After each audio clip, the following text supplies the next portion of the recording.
Hello students, this is Kunal Singh again. Welcome you for the current lecture जो भी हम लोग करने वाले हैं. लास्ट लेक्चर में हम लोगों ने कुछ क्वेश्चंस को किए थे जो इस चैप्टर से रिलेटेड थे और उस क्वेश्चंस में जो मैंने आपको शीट दिया था कुछ क्वेश्चंस बच गए थे और जो क्वेश्चन जो ड्यू रह गए थे वो क्वेश्चन मैं अभी आपको डिस्कस कर देता हूँ. बिफोर स्टार्टिंग दिस लेक्चर मैंने शायद बाय मिस्टेक कल एक क्वेश्चन बाय डिफॉल्ट वहां पे छूट गया था. शायद वो एडिट होने में वो कट हो गया. तो मैं वो क्वेश्चन नंबर 13 है, पहले मैं उस क्वेश्चन को बता दूं और उस क्वेश्चन को बताने के बाद फिर अपन आगे बाकी के जो भी क्वेश्चंस होंगे उसे हम लोग डिस्कस कर लेंगे. ठीक है, तो ये question number 13, sorry it is question number 12, not 13, ये 12 था. ठीक है, ये क्वेश्चन नंबर 12 था जो हम लोग अभी फिर से रिपीट कर लेंगे. क्वेश्चन नंबर 12 कहता है crossing over is advantageous because it brings about what. मतलब अगर ये क्रॉसिंग ओवर होता है, क्रॉसिंग ओवर अगर होता है तो हम सभी जानते हैं कि क्रॉसिंग ओवर जब होगा तो रिकॉम्बिनेंट के फॉर्मेशन होंगे. किसके फॉर्मेशन होंगे? रिकॉम्बिनेंट के फॉर्मेशन होंगे और ये फर्दर वेरिएशन को प्रोवाइड करता है. इसकी वजह से ही जो बच्चे होते हैं वो पेरेंट्स से 100% ट्रू कॉपी सिमिलर नहीं होते हैं, कुछ ना कुछ वेरिएशंस होते हैं और ये वेरिएशंस फर्दर इवोल्यूशन को सपोर्ट करता है. ठीक है, सो अगर क्रॉसिंग ओवर होता है, क्रॉसिंग ओवर एडवांटेजियस. क्यों एडवांटेजियस है भाई? क्योंकि अपने यहाँ पे इवोल्यूशन नहीं देकर के ऑप्शन में पहला वेरिएशन है, linkage, inbreeding, stability. So for that we will select the variation, the option number option A. Crossing over is advantageous because it brings about what? It brings about variation. Now we will start with question number 36. Question number 36. ये question number 36 क्या कहता है? A contractile mid body forms during cytokinesis in. जो contractile mid body होगी जिसमें कि myosin वगैरह present होता है, ये किसके केस में होगा? तो it generally occurs in case of animals, ये हम सभी जानते हैं. सो पहला ऑप्शन दिया है animal, second is higher plants, third is fungi and fourth is algae. So for that option A is very appropriate. Animals, contractile mid body जो form होगी during cytokinesis, that generally occurs in case of animals. Now question number 37. Question number 37 क्या कह रहा है? 37 कह रहा है अमाइटोसिस is the characteristic of. अब अमाइटोसिस जो भी हम लोग देखें, जो लोअर ऑर्गेनिजम्स होते हैं या जो बैक्टीरियाज होते हैं, प्रोकैरियोट्स होते हैं, जनरली उनके केस में क्या होता है? अमाइटोसिस होता है. तो जब वहां पे अमाइटोसिस इज कैरेक्टरिस्टिक ऑफ है तो पहला ऑप्शन दिया है higher plants, second higher animals, third is bryophyta and fourth is lower organism. तो यहाँ पे सीधे सीधे आंसर अपना आता है lower organism. The fourth option is the correct answer, lower organism, lower organism. Question number 38 ये क्या कहता है? Which division maintains genetic similarity? कौन सा डिवीजन है जो जेनेटिक सिमिलरिटी को मेंटेन करता है? और ये कौन सा है भाई? माइटोसिस है. मियोसिस में तो वेरिएशंस हो जाते हैं, माइटोसिस में क्या होता है? वो जेनेटिकली सिमिलर, जितने भी डॉटर सेल्स बनते हैं वो जेनेटिकली सिमिलर होते हैं. तो यहाँ पे हम कह सकते हैं द बेस्ट आंसर यही the first option, mitosis, meiosis, amitosis and reduction division. तो मियोसिस और रिडक्शन डिवीजन सेम हो गया. Here the best answer is what? A, mitosis is the correct answer here. Question number 38 is done now. Now question number 39. ये क्या कह रहा है? Cell division in blue-green algae is similar to that in. अब ये blue-green algae जो है, ये जो ब्लू ग्रीन एल्गी की जो बात हो रही है, this is what also called as cyanobacteria. This is also called as cyanobacteria. तो जब ये जो साइनोबैक्टीरिया है तो ब्लू ग्रीन एल्गी का दूसरा नाम साइनोबैक्टीरिया भी है. तो इनके केस में ये प्रोकैरियोट्स हो गए, तो इनके केस में क्या होगा भाई, जनरली जो cell division in blue green algae जो होंगे that is very similar to first option bacteria, blue brown algae, green algae, higher plants. तो इनके केस में जो सिमिलरिटी होती है वो बैक्टीरिया जैसी होती है। So the first option is correct here, bacteria. Now question number 40, ये क्या कहता है, gap between meiosis 1 and meiosis 2 is called, जो मियोसिस 1 और मियोसिस 2 के बीच में जो गैप होता है उस गैप को क्या कहते हैं। तो हम जानते हैं मियोसिस 1 और मियोसिस 2 के बीच में जो कनेक्टिंग गैप है उसे हम इंटरकैनेसिस कहते हैं। वेरी शॉर्ट पीरियड जो लेता है कवर करने में, जहां पे एस फेज प्रेजेंट नहीं होते हैं। तो gap between meiosis 1 and meiosis 2 is what? That should be interkinesis. Now coming to the options, first is interphase, never. Second is interkinesis. So that should be the correct answer here. इससे ज्यादा हमें कुछ देखने की जरूरत नहीं है. These are a kind of a very easy and direct questions जहां पे हमें कुछ एक्स्ट्रा दिमाग लगाने की जरूरत नहीं है. Question number 41. Each chromosome composed of one chromatid in. जितने भी जो भी क्रोमोसोम, सारे भी chromosomes they generally contain only one chromatid. किसके केस में होगा, तो हम जानते हैं कि जब मियोसिस होता है तो मियोसिस के केस में क्या होता है भाई, मियोसिस 1 में क्रोमोसोमल होमोलोगस क्रोमोसोम सेपरेट करते हैं और मियोसिस 2 में क्रोमेटिड सेपरेट करते हैं. तो सारे क्रोमोसोम के पास एक क्रोमेटिड होगा. किसके केस में, एनाफेज 2 आएगा वहां पे, मियोसिस 2 के एनाफेज 2 में. पहला ऑप्शन दिया है एनाफेज 1, दूसरा एनाफेज 2, तीसरा मेटाफेज 1 और चौथा metaphase 2. So the best answer here is anaphase 2. Question 42, ये क्या कह रहा है, Which of the following statement is correct? कौन सा स्टेटमेंट यहाँ पे करेक्ट है. ठीक है, पहला कह रहा है DNA is synthesized throughout the cell cycle. जी नहीं, ये तो इंटरफेज के एस फेज में एक ही बार सिंथेसाइज होता है, तो ये गलत हो गया. Cell division is inhibited by cytokinin. Cytokinin के बारे में मैं आपको बता दूं, साइटोकाइनिन जो होता है it is a kind of, cytokinin is a kind of plant growth hormone. Plant growth hormone. It is kind of plant growth hormone जो कि सेल डिवीजन को सपोर्ट करता है, उसे इनहिबिट नहीं करता है. तो ये भी सेंटेंस गलत हो गया. ऑप्शन सी क्या कहता है, chromosomes are condensed as S stage. Never. S stage में क्या होता है, सिंथेसिस ऑफ डीएनए होता है, रेप्लिकेशन होता है, डीएनए रेप्लिकेशन होता है, और जो कंडेंसेशन की बात होती है वो प्रोफेज में होता है. तो ये भी गलत हो गया. अब एक ही ऑप्शन बचता है तो वो सही होगा. जब हमने 3 एलिमिनेट कर दिया तो एक ही बचता है, वही सही होगा, उसे पढ़ लेते हैं. Only extra chromosomal DNA is replicated at any stage of cell cycle. It generally occurs. So this option is correct now. Only extra chromosomal DNA. Only extra chromosomal DNA is replicated at any stage of cell cycle. So we are done with question number 42. Now coming to question number 43. ये क्या कह रहा है, many cells function properly and divide mitotically though they do not have. अगर उनके पास plasma membrane नहीं होंगे, second option cytoskeleton अगर सिस्टम वो नहीं होगा, थर्ड माइटोकॉन्ड्रिया.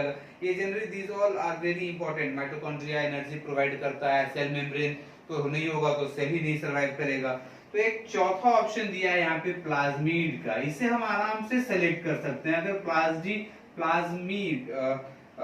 प्लास्टिड अगर प्लास्टिड रहे या ना रहे तो कोई फर्क नहीं पड़ेगा, सेल को वो डिवाइड कर जाएगा माइटोटिकली.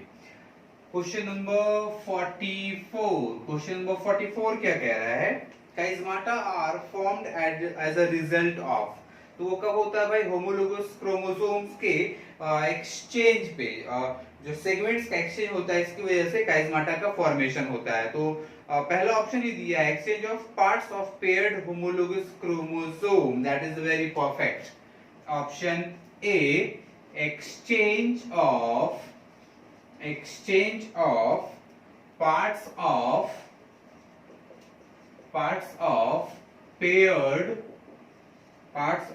paired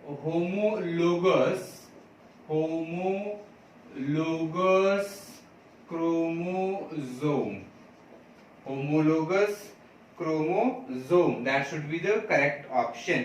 बाकी जो बी ऑप्शन है, exchange of part of unpaired हो गया, और नॉन होमोलोगस क्रोमोसोम है, उसमें भी नहीं होगा।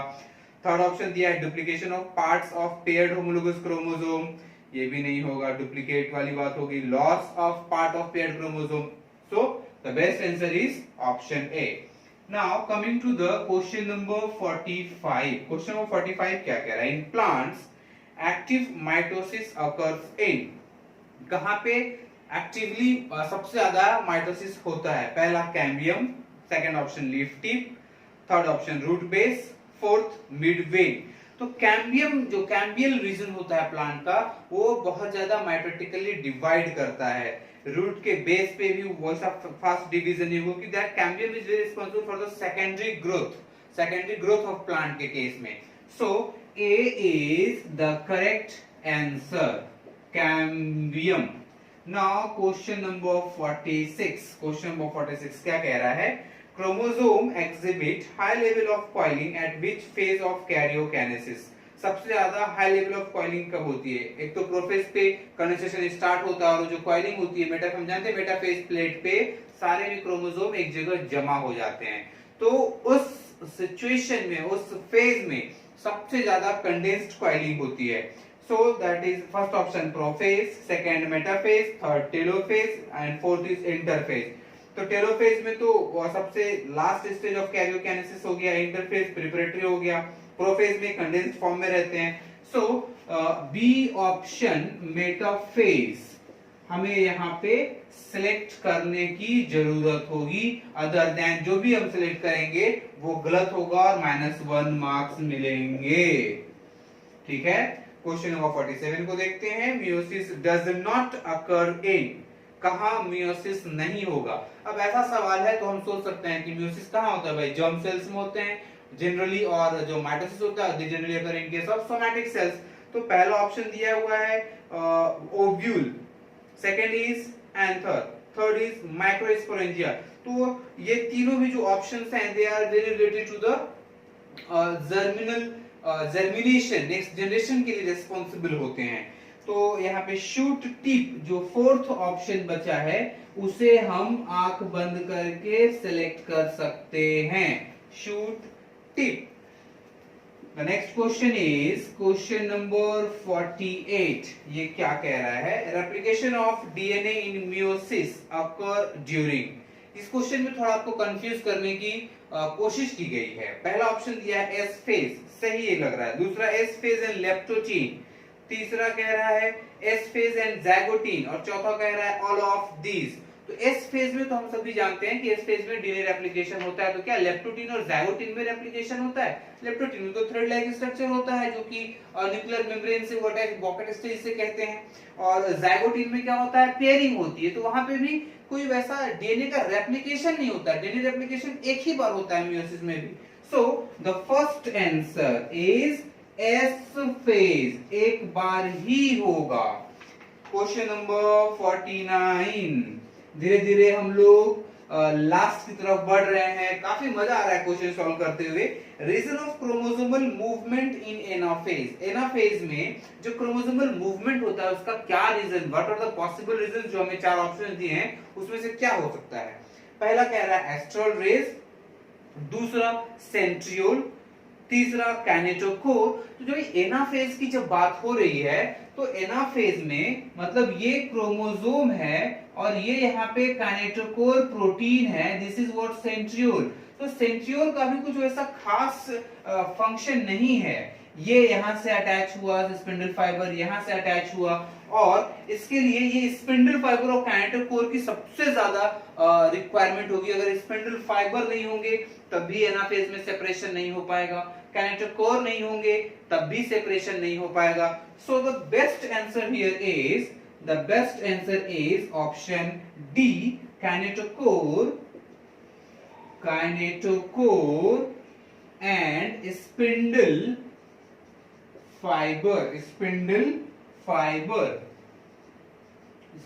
fiber, these are the best possible requirement for the anaphase. Now coming to the question number 50, question number 50 क्या कह रहा है, ये भी काफी इजी क्वेश्चन है। Question number 50, in which of the following states the chromosome is single thin and like long thread। अब ये तो एकदम सीधे क्वेश्चन के साथ इसने आंसर भी बता दिया कि भाई लेप्टोटीन ही होगा। कितने भी ऑप्शन दे दे, 2 4 10 20 50 कितने भी ऑप्शन दे दे, जब थ्रेड लाइक स्ट्रक्चर आया है, थिन शब्द यूज हो गया है, मतलब लेप्टोटीन होगा। और लेप्टोटीन जो पहला ऑप्शन है, पहला ऑप्शन लेप्टोटीन है, दूसरा जाइगोटीन है, तीसरा पैक्टिटीन है, चौथा डाइकिनेसिस है। तो आंख बंद करके हम लोग फर्स्ट ऑप्शन की तरफ बढ़ेंगे, इसके अलावे किसी और ऑप्शन को देखने की जरूरत नहीं है। लेप्टोटीन स्टेज में जो क्रोमोसोम्स होते हैं, they are generally thin and thread like structure. तो क्वेश्चन नंबर 50 कर लिया, आगे के क्वेश्चंस को देखते हैं। Now coming to question number 51, 51 क्या कहता है, in which of the following states the chromosome, sorry, this is question number 50 जो हम लोग कर चुके हैं। 51 में है segregation of Mendelian factor। थोड़ा सा यहाँ पे ट्विस्ट करने की कोशिश की हुई है, थोड़ा सा अपने को दिमाग यूज करने के लिए कह रहा है कि भाई ये मेंडेलियन फैक्टर है और सेग्रीगेशन, ये segregation of that particular Mendelian factor that occurs कहाँ पे होगा, ये दोनों कहां पे अलग होंगे, ये दोनों जो हैं वो अलग कहां पे। जैसे मान लीजिए ये आप लोग 10th में भी पढ़े होंगे कि ये क्या होता है, इसे हम बोलते हैं डोमिनेंट एलील और इसे कहते हैं रिसेसिव एलील, और इस कंप्लीट कॉम्बिनेशन को कहते हैं हेटेरोजाइगस। इसे हम क्या कहते हैं, हेटेरोजाइगस, क्योंकि they are having different set of allele. तो इनका जो सेपरेशन होगा वो एलील है, एलील का सेपरेशन कहाँ होगा। तो सीधे सीधे अपन कह सकते हैं पहला ऑप्शन डिप्लोटीन दिया है, दूसरा एनाफेज 1, तीसरा जाइगोटीन ऑब्लिक पैचिटीन और चौथा ऑप्शन एनाफेज 2 दिया है।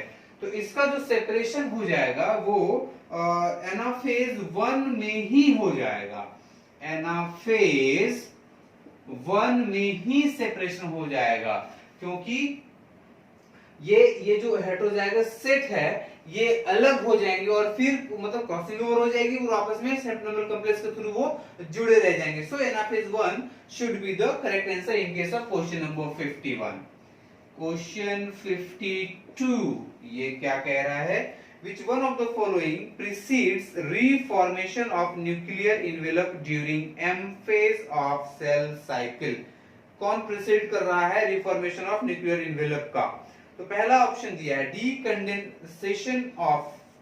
डीकंडेंसेशन from chromosomes comma and reassembly of nuclear lamina, ये इसको सपोर्ट नहीं कर रहा है। ऑप्शन बी को देखते हैं, ट्रांसक्रिप्शन एंड क्रोमोसोम्स, ठीक है, ये तो जरूरत होगी। Which precedes reformation of nuclear envelope की बात हो रही है ड्यूरिंग एम फेज पे, ठीक है, तो ये तो जरूरत होगी। And reassembly of nuclear lamina, उसकी भी जरूरत होगी। तो यहाँ पे बी ऑप्शन जो है हम आराम से सेलेक्ट कर सकते हैं। Now coming to question number 53। Question number 53 क्या कहता है, सेल डिवीजन और mitosis is a normal process in a living cell, but sudden and abnormal mitosis in an organ will frequently result in। मतलब क्या कह रहा है कि जो सेल डिवीजन है ना वो एक नॉर्मल प्रोसेस है, ठीक है, लेकिन अगर इसमें कुछ एबनॉर्मल माइटोसिस होता है, कुछ चेंज होते हैं, अगर कोई सेल म्यूटेट हो जाता है तो उसके केस में क्या होगा, जो नॉर्मल सेल्स होंगे, नॉर्मल जो सेल होते हैं, normal cell they divide normally, वहां पे सेल डिवीजन जो होगा वो भी नॉर्मल होगा, वो भी नॉर्मल होगा, लेकिन जो एबनॉर्मल सेल होंगे, वो फर्दर क्या होगा, यहाँ पे जो रेट ऑफ सेल डिवीजन जो होता है वो काफी ज्यादा इंक्रीज कर जाता है, जो कि फर्दर ये कैंसर का फॉर्म ले सकते हैं। दे may form tumor and cause disease called as cancer. So the second option given here is cancer. B, cancer. When a cell divides abnormally or the rate of division when gets increased, in that case that may form cancer. Now question number 54. 54 क्या कहता है भाई, centrosome is not present in, किसके case में present नहीं होगा भाई, plant के केस में नहीं होता है, तो यहाँ पर हम सीधे जो हायर प्लांट्स होते हैं उनके केस में प्रेजेंट नहीं होगा, तो ए ऑप्शन ही पहला ही ऑप्शन है, सेल्स ऑफ हायर प्लांट्स, इनके केस में सेंट्रोसोम प्रेजेंट नहीं होंगे, इन सम केसेस लोअर प्लांट्स में प्रेजेंट हो सकते हैं। So question number 55, question number 55 की तरफ देखते हैं। ये क्वेश्चन नंबर 55 क्या जानना चाह रहा है अपने से, इसकी क्या इच्छा है। कोई एक an angiospermic plant has 24 chromosomes in microspore mother cell, मतलब जो नंबर ऑफ क्रोमोसोम है वो 24 है, किसके केस में, माइक्रोस्पोर मदर सेल के केस में, ठीक है। तो और the number of chromosome in its endosperm, endosperm के केस में इसका क्या नंबर ऑफ क्रोमोसोम होगा, ये पूछ रहा है अपने से। इसके लिए हमें जानने की जरूरत क्या होती है कि जो ये माइक्रोस्पोर मदर सेल्स होते हैं दे आर जनरली डिप्लॉइड, और ये जो एंडोस्पर्म होता है दे आर ट्रिप्लॉइड, ये ट्रिप्लॉइड सेल्स होते हैं। तो अगर 2n is equal to 24 है, then n is equal to, that should be equal to 24 upon 2 equals to 12 chromosome, मतलब हैप्लॉइड सेट जो होगा इनका कितना होगा, n is equal to 12 होगा। तो जब n is equal to 12 हो चुका है तो 3n is equal to क्या होगा, 12 into 3, that is going to be equal as 36 chromosomes, 36 chromosome, and that should be the correct answer. So here given the third option, option C is correct, 36. Now coming to question number 56. ये question number 56 क्या कह रहा है, at anaphase 2 of meiosis each chromosome contains, जब anaphase 2 of meiosis होगा तो जितने भी क्रोमोसोम होंगे उनके पास each contains what, पहला ऑप्शन दिया है 4 DNA, बिल्कुल नहीं, तो सिस्टर क्रोमेटिड्स का सेपरेशन हो जाता है, तो मेरे को अपनी जो अंदाजा है कि भाई कोई एक DNA प्रेजेंट होगा। दूसरा है second option 3 DNA, third option 2 DNA, fourth option is 1 DNA।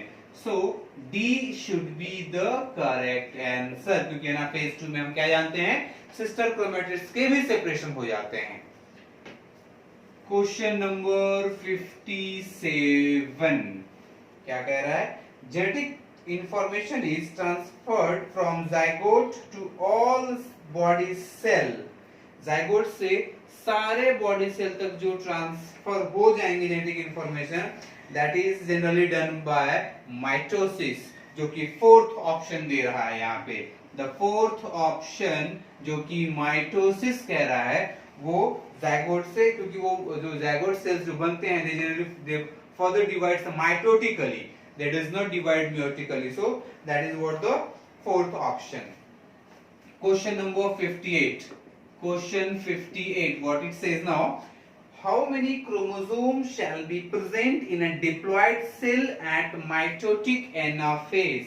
समझिएगा, ये पूछ रहा है अपने से कि कोई सेल है और ये सेल डिप्लॉयड है और स्टेज क्या है इसका, माइटोटिक, मतलब ये सेल जा रहा है माइटोसिस को, तो एनाफेज में नंबर ऑफ क्रोमोसोम कितना होगा। If egg cell has 10 chromosome, मतलब जो एग सेल है जिसके पास 10 क्रोमोसोम प्रेजेंट है, chromosome is present, it is all given in the question.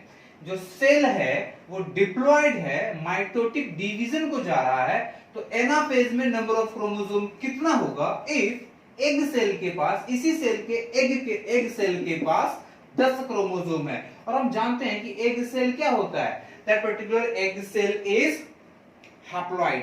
तो अब हम मान लीजिए ये n इज इक्वल टू 10 दिया है, तो 2n इज इक्वल टू क्या होगा भाई? ये सेल के पास कितने होंगे?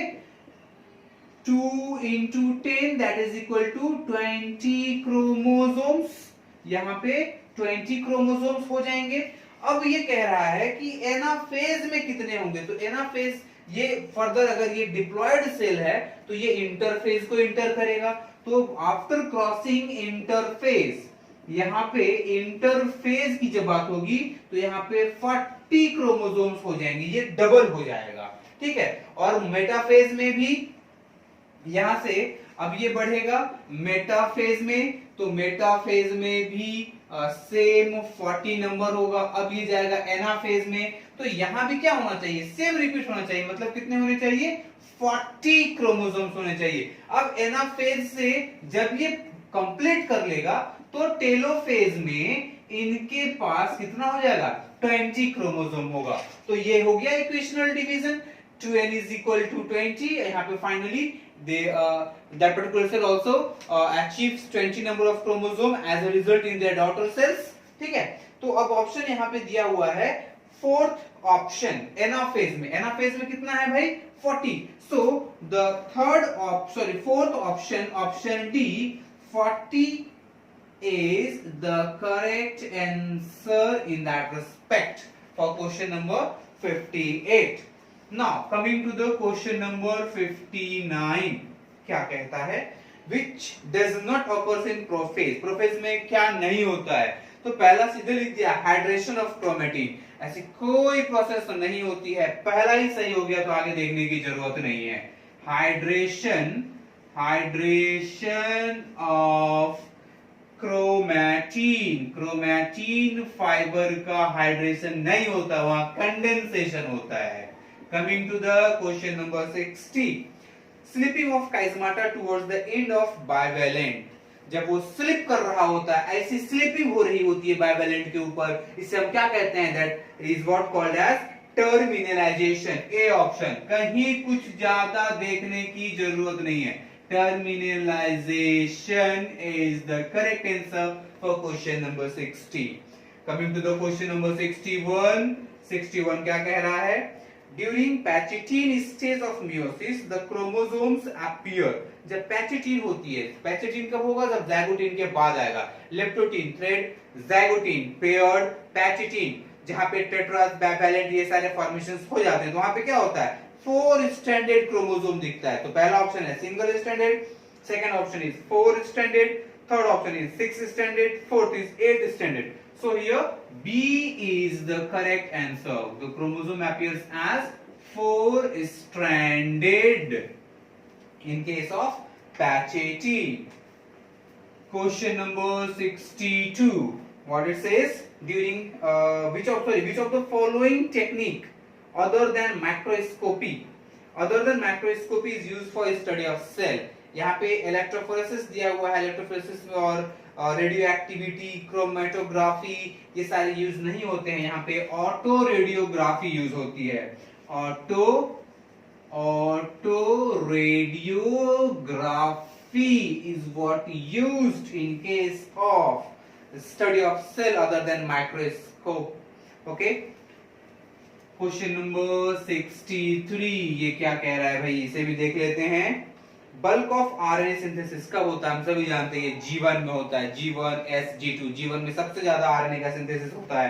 तो यहाँ पे ऑप्शन दिया है S phase, G1 phase, G2 phase, M phase. Second option यहाँ पे सीधे डायरेक्ट अपने से सवाल पूछा गया। कुछ ऐसे भी सवाल पूछे जाते हैं नीट में जो एकदम डायरेक्ट होते हैं, सीधा सारे बच्चे सॉल्व कर सकते हैं उसे।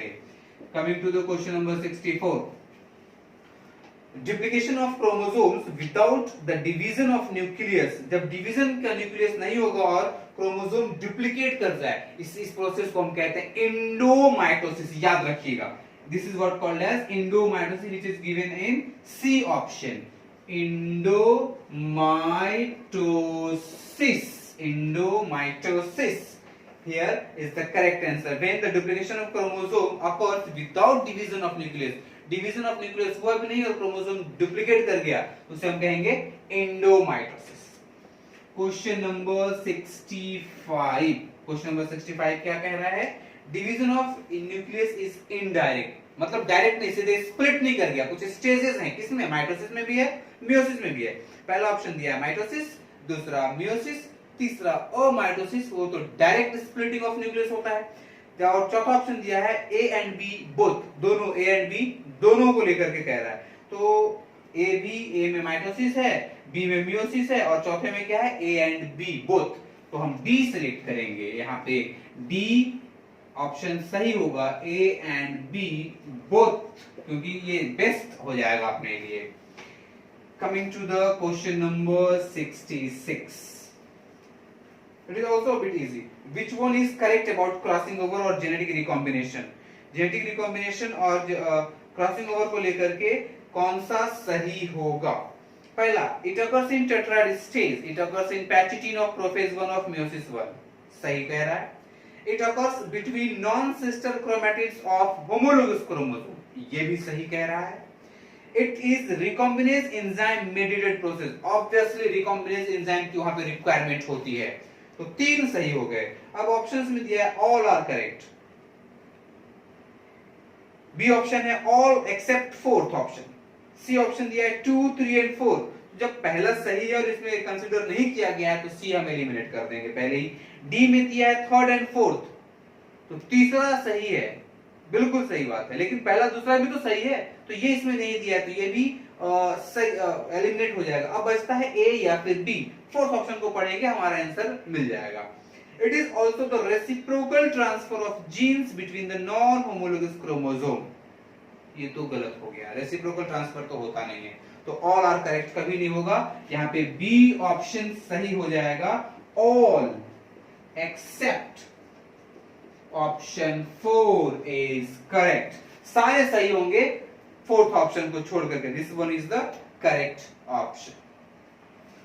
Now coming to the question number 67, यहाँ पे question number 67, 68, 69, these are a kind of matching question, जहाँ पे मैचिंग जैसे क्वेश्चंस पहले नीट में आते थे, अभी लास्ट ईयर नीट में ऐसे मैचिंग के कोई क्वेश्चंस नहीं आए हैं, तो मेरा चांस अगली बार आ सकते हैं। वी आर नॉट श्योर कि ऐसे क्वेश्चंस आएंगे या नहीं आएंगे, it is they are very important and very easy questions. पहला जो यहाँ पे कह रहा है क्रोमोसोम आप ढूंढेंगे तो यहाँ पे थर्ड ऑप्शन सही आएगा, आप उसे आप मिला लेंगे, क्रोमोसोम को आप मेटाफेज क्रोमोसोम से मैच करेंगे, ए का 4, बी का अगर यही आप ए का 4 अगर मैच कर लेते हैं तो ऑप्शन आपका बन जाता है पूरा, बी का 3rd, सी का 2nd, डी का 1st के साथ अगर आप मैच करेंगे तो सही हो जाएगा। C option is correct regarding this option.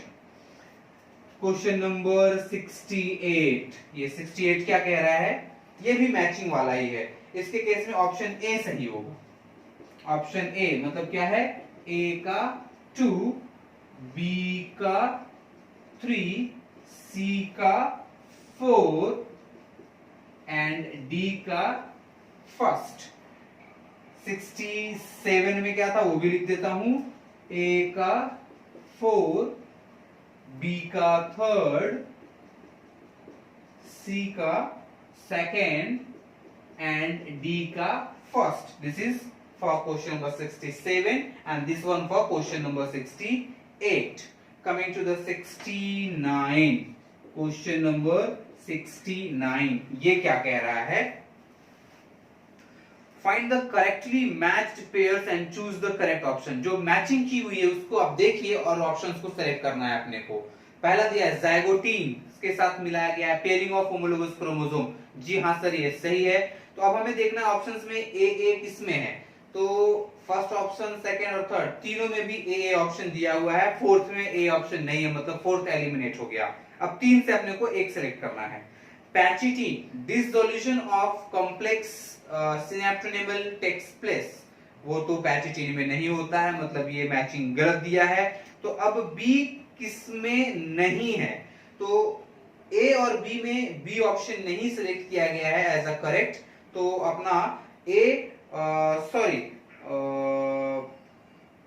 C option भी एलिमिनेट हो गया, बचता है ए एंड बी, इन दो में से एक कोई सही होगा। Diplotene bivalent chromosome appears as tetrad, ये बी गलत हो गया, मतलब एक ही ऑप्शन बचता है B. B here should be correct, A and D are correct, A and D are correct.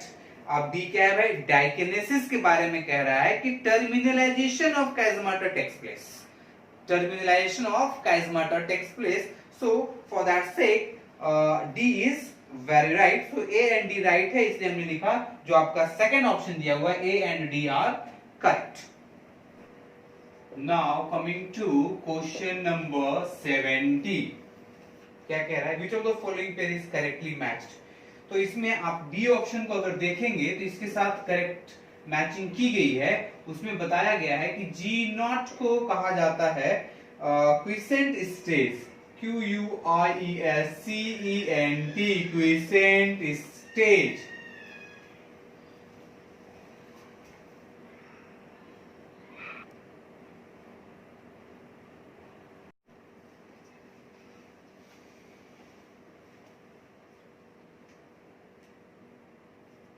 So for that question number 70, G note is matched with quiescent stage is very right. G1 में दिया है second growth phase, S में duplication phase, G2 में synthesis phase। तो duplication phase मतलब किसका duplication, तो वहाँ पे DNA duplication अगर कहते थे तो हम इसे सही करेक्टली इसको हम कंसिडर कर पाते थे, और G2 को सिंथेसिस दे दिया है। क्या डुप्लीकेशन से सेल ऑर्गेनल का भी डुप्लीकेशन हो सकता है, लेकिन डीएनए का जब हम यूज करते हैं तो रेप्लिकेशन यूज करते हैं ना, इसकी वजह से हम एस को सिलेक्ट हमने नहीं किया।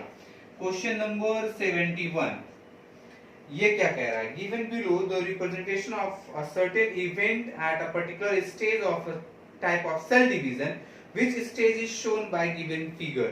तो आपके पास जो क्वेश्चंस दिए गए हैं पहले प्रोवाइड किया गया है, उसके हिसाब से फर्स्ट ऑप्शन यहाँ पे सही होगा, prophase 1 during meiosis, prophase 1 during meiosis is the correct answer for question number 71। अब 72 के तरफ अगर हम देखें, क्वेश्चन नंबर 72 क्या कहता है, यहाँ पे इस फिगर में एक ऐसा फिगर दे दिया गया है, उसमें ऐसा बांट करके x, y और z पूछा जा रहा है। तो ये क्या है, x होगा G1, y should be S and z should be G2, G1 S and G2। तो इसके हिसाब से जो फर्स्ट ऑप्शन है वही सही हो जाएगा, x as G1 and y as G2 and z as G1 S, y as S and z as G2। This is the correct option। Now question number 73, 73 क्या कह रहा है, ये भी फिगर बेस्ड क्वेश्चन है। तो ए में जो हो रहा है वो क्रोमोसोम्स, उस फिगर में क्रोमोसोम्स होमोलोगस क्रोमोसोम एक साथ अलग नहीं अटैच है, मतलब वो मेटाफेज 1 का है, तो ए शुड बी मेटाफेज 1। ये आप पहचान लिए तो आपका इसका आंसर बन जाता है। उसके बाद बी में देखिए, वहां पे देखिए क्रोमोसोम सेपरेट हो रहे हैं, मतलब वो एनाफेज 1 होगा। डी में सी में वहां पे न्यूक्लियर मेम्ब्रेन फॉर्म हो चुका हुआ है, तो वहां पे टेलोफेज 2 होना चाहिए, सिस्टर क्रोमैटिड्स के साथ वो फॉर्म हुआ है। तो फर्स्ट जो यहाँ पे बी ऑप्शन होगा, that should be the correct option. A stands for metaphase 1, B anaphase 1 and figure C as telophase 1। Coming to question number 74, यहाँ पे एक ग्राफ दिया है, ये ग्राफ ऐसा है और ये इस तरह से जाते हुए ये ऐसा यहाँ बढ़ करके फिर ऐसा, फिर ऐसे और फिर ये ऐसा हुआ है। और यहाँ से ये इस तरह का पार्टीशन भी है। ठीक है, अब ये एक बोला है, ये बी है, ये सी है, ये डी बताया है, और यहाँ पे कंसंट्रेशन लिया है एक्स एक्सिस पे 2c, ये लिया है 4c, मतलब on x axis it is given as DNA content. This is what, DNA content, ये डीएनए कंटेंट बता रहा है। और जो वाई एक्सिस है, वाई एक्सिस पे टाइम को रिप्रेजेंट किया गया है। तो इसके हिसाब से अब बोल रहा है कि भाई ए बी सी डी क्या सही होगा। 4 ऑप्शंस सीरियल नंबर में आपके पास दे करके है। ठीक है, तो अब मान लीजिए कंसंट्रेशन यहाँ पे 2 है और यहाँ पे 4c हो रहा है, मतलब ये जरूर G1 होगा, या इसको हम S कह सकते हैं। और बाद में ये D को जो रिप्रेजेंट कर रहा है, मतलब ये घटा है, मतलब ये क्या होगा भाई, M फेज होना चाहिए। ये अगर S है, ये M है, तो उसके हिसाब say that particular A should be G1, और जो ये B दिया हुआ है दैट B शुड बी यहाँ पे S phase, not that C cannot be S phase, that B should be S phase. क्यों? क्योंकि यहाँ पे एक तरह से देखिए तो ये डबलिंग की बात हुई है।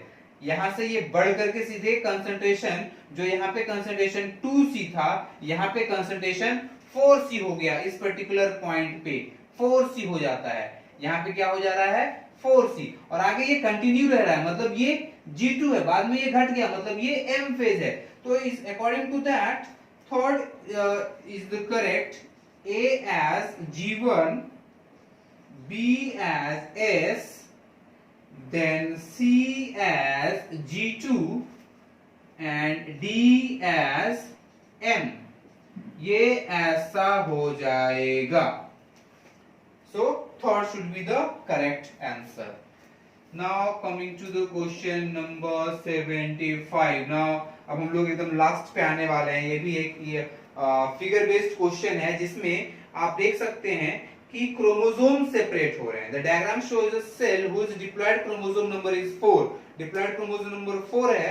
Which one of the following option shows correct stage. यहाँ पे जब डिप्लॉयड क्रोमोसोम नंबर 4 है और होमोलोगस क्रोमोसोम सेपरेट हो रहे हैं, मतलब वो फर्स्ट एनाफेज ऑफ मेयोसिस ही हो सकता है। So C here is the correct answer. आप फिगर को देखेंगे बहुत प्यार से समझ में आ जाएगा।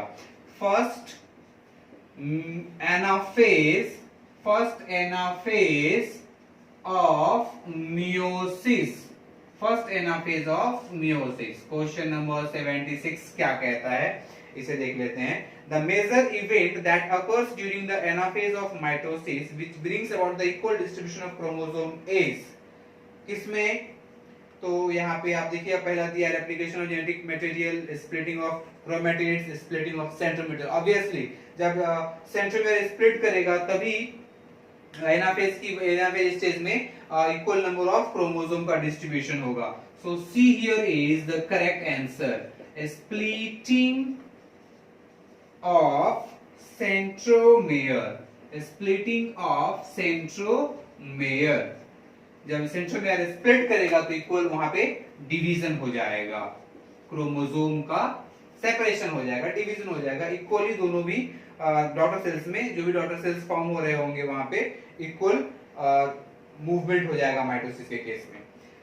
लास्ट क्वेश्चन है अपना, the separation of two chromatids, the separation of two chromatids of each chromosome at early anaphase is initiated by. जो सेपरेशन होगा क्रोमैटिड्स का of each chromosome at early anaphase is initiated by, किसके through ये initiate होगा?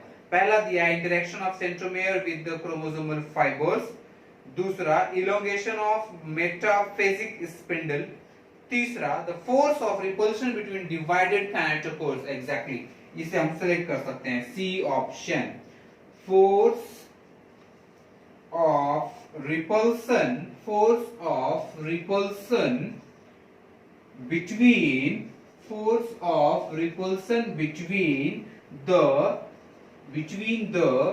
divided kinetochores। तो बच्चों अभी अब हम लोग we are done with the assignment. Total 77 questions यहाँ पे थे, इससे ज्यादा क्वेश्चन नहीं है, जो कि हमने 2 लेक्चर्स में हमने कंप्लीट कर लिया। और अब मैंने आपको पहले भी 35-40 क्वेश्चन के लगभग मैंने 2 बार करके दिया, अभी 70, मतलब अभी तक हम लोग ने 110 टू 125 क्वेश्चन हम लोग कर चुके हैं। और शायद मुझे उम्मीद है कि आपका जो ये चैप्टर से रिलेटेड जितने भी कॉन्सेप्ट्स होंगे वो सारे क्रिस्टल क्लियर हो गए होंगे। और यही तरीका है, आप जितना ज्यादा क्वेश्चन करोगे उतना ही ज्यादा आपकी थ्योरी क्लियर हो जाएगी और आप नीट के लिए ज्यादा स्टैंड ले पाओगे किसी भी चैप्टर को लेकर के। तो मैं आपसे यही रिक्वेस्ट करना चाहूंगा कि आप जितना ज्यादा से ज्यादा हो सके उतना ज्यादा से ज्यादा आप क्वेश्चन करने की कोशिश कीजिए, जिसकी वजह से आप वो उस चैप्टर पे पूरा एक ग्रास्प रख सकें, एक कमांड रख सकें, वो चैप्टर उस किसी भी पर्टिकुलर चैप्टर से आपका एक क्वेश्चन भी छूट ना सके। ठीक है, तो यहाँ पे सारे क्वेश्चन हमने डिस्कस कर लिए हैं। तो अब आगे के लेक्चर्स में हम लोग फिर मिलेंगे। और बिफोर दैट अगर आपने चैनल को सब्सक्राइब नहीं किया तो सब्सक्राइब कीजिए, शेयर कीजिए, लाइक कीजिए, बेल आइकन दबाइए और आपको फिर जो करना है कीजिए, कोई पाबंदी नहीं है। Okay, thank you very much.